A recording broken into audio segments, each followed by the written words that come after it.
ওই দিন সবাই মিলে একসাথে আমার ফুপ্পিদের বাসায় গিয়েছিলাম, সেটাই শেয়ার করবো আজকের ভিডিওতে। আসসালামু আলাইকুম, কী অবস্থা সবার? আশা করি ভালো আছেন। ভিডিওটা ভালো লাগলে পেজটাকে ফলো করে দিবেন।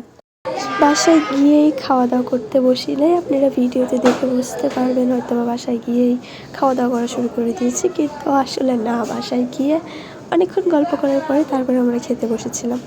আর এখানে আন্টি এত কিছু রান্না করেছিল, আপনাদেরকে কি আর বলবো। গরুর ভুঁড়ি, চিংড়ি মাছ, তারপরে পুঁই শাক দিয়ে চিংড়ি মাছ, রোস্ট, পোলাও, ডিম, হাঁসের মাংস, তারপরে আরও অনেক অনেক অনেক কিছু, যেগুলো আমার এখন মনেও নেই এরকমভাবে।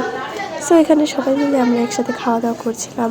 আর এত কিছু রান্না করেছিল, এত কিছু আসলে খাওয়াও যায় না। আর সত্যি কথা বলতে আমি ওই দিন খেতেও পারি নাই।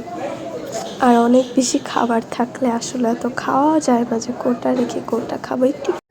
আর আজকে আপনারা আমার ভয়েসটাকে একটু ইগনোর করবেন। আর আমার ভিডিওগুলো আপনাদের কাছে কেমন লাগে অবশ্যই কমেন্ট করে জানাবেন। খাওয়া দাওয়া শেষ করে এখানে বসে বসে আইসক্রিম খাচ্ছিলাম। এটাই ছিল আজকের ভিডিও। ভালো লাগলে পেজটাকে ফলো করে পাশেই থাকবেন। আল্লাহ হাফেজ।